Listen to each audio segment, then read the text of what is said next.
கிறிஸ்துவுக்குள் பிரியமானவர்களே, கர்த்தராகிய இயேசு கிறிஸ்துவின் நாமத்தினால் உங்கள் அனைவருக்கும் என் அன்பின் வாழ்த்துதலை தெரியப்படுத்துகிறேன். நாம் இன்று ஆச்சரியமான தேவன் என்ற தலைப்பின் கீழ் நாம் தியானிக்க போகிறோம்.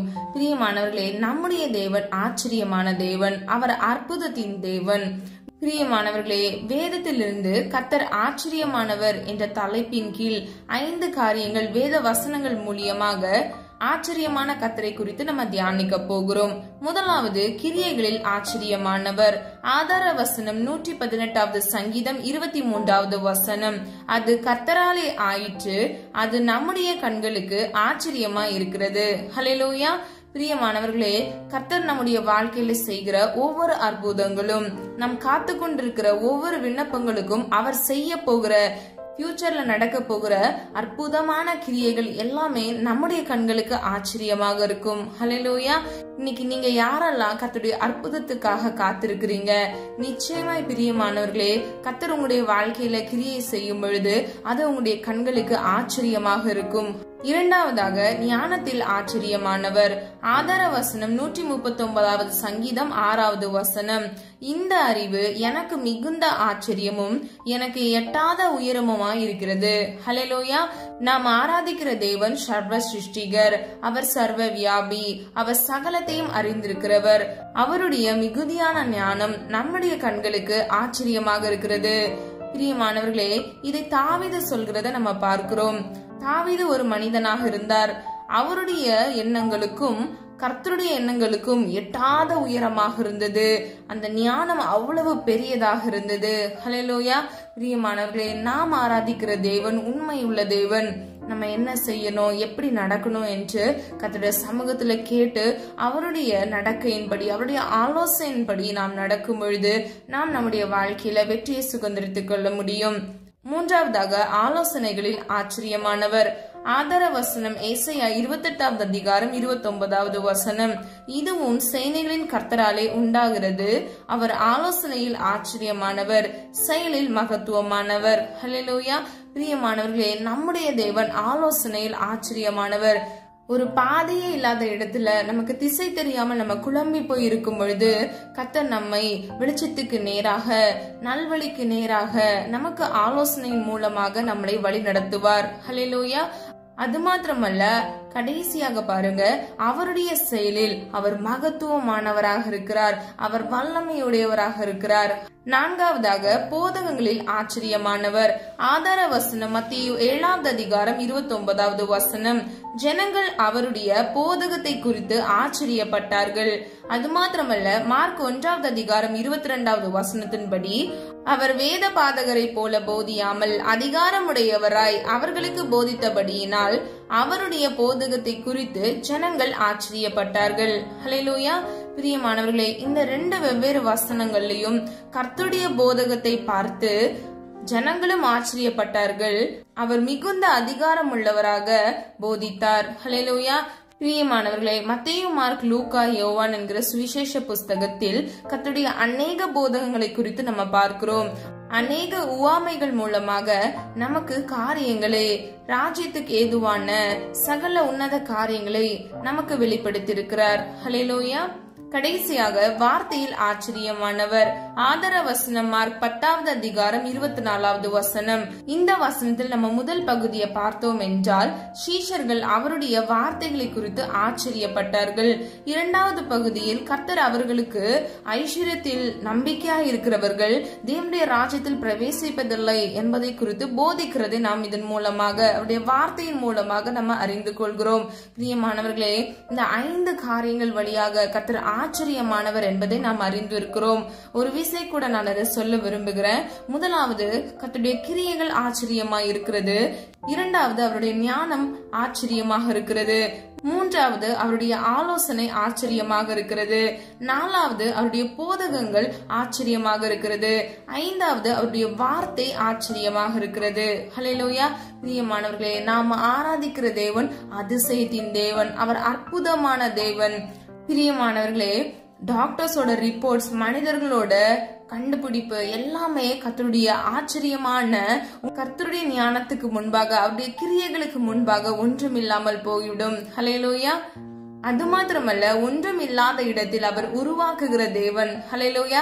இன்னைக்கு உங்களுடைய வாழ்க்கையில இருக்கக்கூடிய பிரச்சனைகள், போராட்டங்கள், கடன் பாரங்கள், குழந்தையின்மைகள், குடும்ப பிரச்சனைகள் எல்லாவற்றிலும் இருந்து கர்த்தர் உங்களை விடுதலையாக்க வல்லமை உள்ள தேவனாக, அவர் அற்புதத்தின் தேவனாக, அவர் உங்களுடைய வாழ்க்கையில் ஆச்சரியமான தேவனாக இருக்கிறார். ஹல்லேலூயா.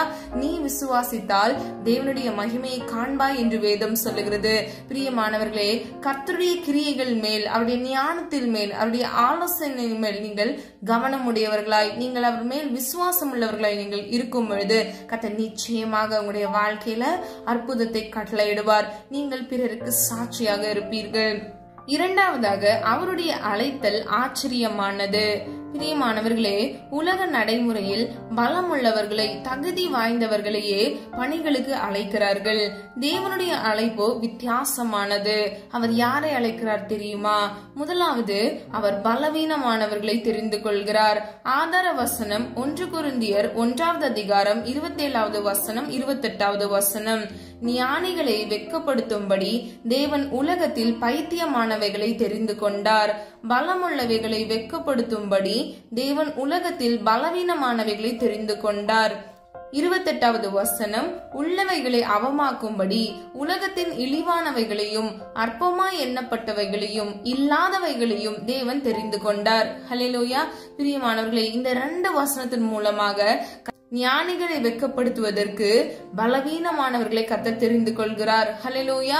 உள்ளவைகளை அவமாக்கும்படிக்கு இழிவானவைகளை கர்த்தர், அற்பமாய் எண்ணப்பட்டவர்களை, மனிதரால் புறக்கணிக்கப்பட்டவர்களை, இவர்களால் எழும்பி பிரகாசிக்கவே முடியாது என்று மனிதர்களால் சொல்லுகிறவர்களை தெரிந்து கொள்கிறார். ஹல்லேலூயா. பிரியமானவர்களே, வேதத்துல மோசேயின் அழைப்பு வித்தியாசமானது. அவர் மந்தனாவும் திக்குநாவும் உடையவராக இருந்தார். ஆனாலும் கர்த்தர் அவரையே அழைத்து இஸ்ரவேல் ஜனங்களை வழிநடத்த செய்தார். அதுபோலவே அவருடைய அழைப்பு வித்தியாசமானது.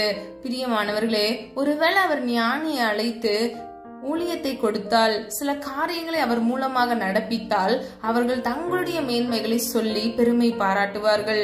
ஆனால் இழிவானவர்கள், தாழ்த்தப்பட்டவர்கள், புறக்கணிக்கப்பட்டவர்கள், பைத்தியமானவர்களை கர்த்தர் தெரிந்து கொண்டு கர்த்தர் உயர்த்துகிறார். ஹல்லேலூயா. அப்பொழுது மாத்திரமே நாம் சாட்சியாக இருப்போம். இரண்டாவதாக, அநாதைகளையும் திக்கற்றவர்களையும் அழைக்கிறார். ஆதார வசனம் ஏசாயா 51வது அதிகாரம் 2வது வசனம். உங்கள் தகப்பனாகிய ஆபிரகாமையும் உங்களை பெற்ற சாராளையும் நோக்கி பாருங்கள். அவன் ஒருவனாய் இருக்கையில் நான் அவனை அழைத்து அவனை ஆசீர்வதித்து அவனை பெருக பண்ணினேன். ஹல்லேலூயா. பிரியமானவர்களே, 2வது பகுதியை பாருங்க. அவன் ஒருவனாய் இருக்கையில், அப்போ ஆபிரகாம் திக்கற்றவராய் இருந்தார், ஒரு அநாதை போல இருந்தார். கர்த்தர் அவனை தெரிந்து கொண்டார், கர்த்தர் அவனை அழைத்தார். அழைத்து வாக்குத்தத்தத்தை கொடுத்து அதை அவருடைய வாழ்க்கையில நிறைவேற்றி முடித்தார். ஹல்லேலூயா. பிரியமானவர்களே, இதன் மூலமே நாம் அறிந்து கொள்கிறோம் கர்த்தருடைய அழைப்பு ஆச்சரியமானது. கடைசியாக, அழைக்கப்பட்டவர்களை வழிநடத்துவது ஆச்சரியமானது. பிரியமானவர்களே, இஸ்ரவேல் ஜனங்களை கர்த்தர் எகிப்தின் அடிமைத்தனத்திலிருந்து அவர் பிரித்தெடுத்து அவர்களை வனாந்திரத்தின் வழியாக வழிநடத்தி சென்றார். அது மாத்திரமல்ல, அவருடைய ஆலோசனைகள் ஆச்சரியமானது.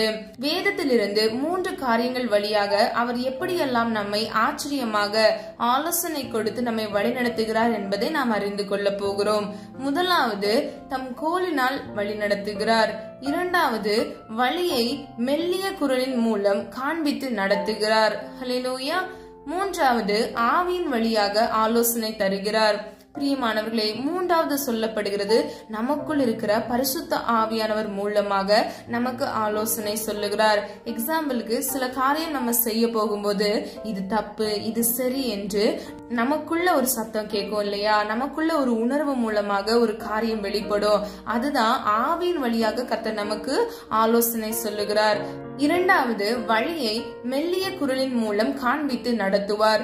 இரண்டாவதாக, வழியை மெல்லிய குரலின் மூலம் காண்பித்து நடத்துவார்.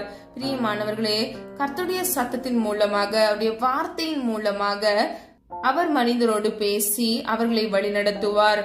ஏசாயா 30வது அதிகாரம் 21வது வசனத்தின்படி, நீங்கள் வலது புறமாய் சாயும் போது இடது புறமாய் சாயும் போதும் வழி இதுவே, இதிலே நடவுங்கள் என்று உங்களுக்கு பின்னாலே சொல்லும் வார்த்தையை உங்கள் காதுகள் கேட்கும். ஹல்லேலூயா.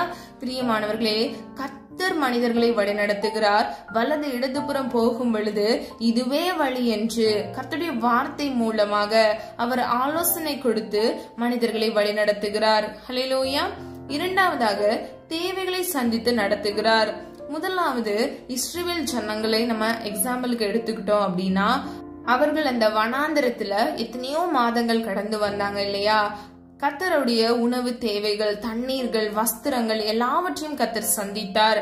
அது மாத்திரமல்ல, அவர்களை காடைகளை கொண்டு அவர்களுக்கு மன்னாவை கொண்டு கர்த்தர் போஷித்ததை நாம் அறிந்து கொள்கிறோம். பிரியமானவர்களே, நம்மை அழைத்த தேவன் உண்மையுள்ள தேவன். நாம ஆராதிக்கிற தேவன் ஆச்சரியமான தேவன். அவர் அற்புதத்தின் தேவன். இன்றும் நம்முடைய வாழ்க்கையில கர்த்தர் அற்புதம் செய்வதற்கு அவர் கரம் குறுகி போவதில்லை. இன்னைக்கு அந்த ஆச்சரியமான தேவனை நாம் விசுவாசிக்கும் போது நம்முடைய வாழ்க்கையில கர்த்தர் அற்புதத்தையும் அதிசயத்தையும் கட்டளையிடுவார். கடைசியாக, ஆபத்தில் பாதுகாத்து நடத்துகிறார். ஆதார வசனம் 50வது சங்கீதம் 15வது வசனம், ஆபத்து காலத்தில் என்னை நோக்கி கூப்பிடு, நான் உன்னை விடுவிப்பேன், நீ என்னை மகிமைப்படுத்துவாய். ஹல்லேலூயா. பிரியமானவர்களே, அவர் ஆச்சரியமான தேவன். அவர் உன்னத தேவன். என் சமூகம் உனக்கு முன்பாக செல்லுகிறது என்று வேதம் சொல்லுகிறது. அப்போ நம்முடைய வாழ்க்கையில நம்ம ஆபத்து காலம் நமக்கொன்று வரும் பொழுது, கர்த்தரை நோக்கி நாம் கூப்பிடும் பொழுது, அவர் உடனடியாக நம் பக்கமாய் சாய்ந்து நம்முடைய கூப்பிடுதலின் சத்தத்தை கேட்டு அவர் நம்மை விடுதலை செய்கிறவராய் இருக்கிறார். அது மாத்திரமல்ல, நீ என்னை மகிமைப்படுத்துவாய். அவர் நம்முடைய வாழ்க்கையில் ஆச்சரியமான அதிசயமான காரியங்களை செய்வதற்கு நாம் சாட்சியாக இருக்கிறோம். ஹல்லேலூயா. பிரியமானவர்களே, உங்களை அழைத்த தேவன் ஆச்சரியமானவர். அவர் உங்களை அற்புதமாய் நடத்துவார். ஹல்லேலூயா. நம்ம எல்லாரும் ஒரு மனதா ஜெபிக்கலாமா? அன்பின் பிதாவே, அப்பா, எங்கள் ஒவ்வொருவரையும் இந்த கருத்துல ஒப்பு கொடுக்கிறோம். ஆச்சரியமான தேவன் என்பதை நாங்கள் அறிந்து கொண்டு உம்முடைய கிரியைகள்ல, உம்முடைய ஞானத்துல, உம்முடைய ஆலோசனையில, உம்முடைய வார்த்தைகள்ல, உம்முடைய போதகத்துல ஆண்டவரே அப்பா எங்களை நடத்துங்க, வழி நடத்துங்கப்பா. உம்முடைய ஆச்சரியமான அதிசயமான காரியங்களை அப்பா எங்களுடைய வாழ்க்கையில அற்புதமாய் நடத்தும்படியாய் ஜெபிக்கிறேன். என்னோடு இணைந்து ஜெபிக்கிற ஒவ்வொரு பிள்ளைகளுடைய வாழ்க்கையில எல்லா தேவைகளையும் குறைவுகளையும் இயேசுவின் நாமத்தினால் அப்பா சந்திங்க. குறைவுகளை நிறைவாக்குங்க. கையின் பிரயாசத்தை ஆசிர்வதிங்க. பிள்ளைங்களுடைய தேவைகளை சந்திங்க. வலது இடதுபுறம் சாய்ந்து விழுந்து விடாதபடிக்கு நித்திய பரிசுத்த வழியில நடத்துங்க. அப்பா, வலது புறமாய் இடது புறமாய் நடக்கும் பொழுது வழி இதுவே என்று ஆண்டவரே பிள்ளைகளுக்குள் இருந்து அப்பா நீர் பேசி பிள்ளைகளை வழிநடத்தும்படியாய் ஜெபிக்கிறேன். அப்பா, ஆவியானவர் மூலமாக அப்பா ஆலோசனைகளை கொடுக்கிறீர். அதற்காக நன்றி செலுத்துகிறோம். ஒரு ஆத்துமா கூட வழி தப்பி போக கூடாது தகப்பனே.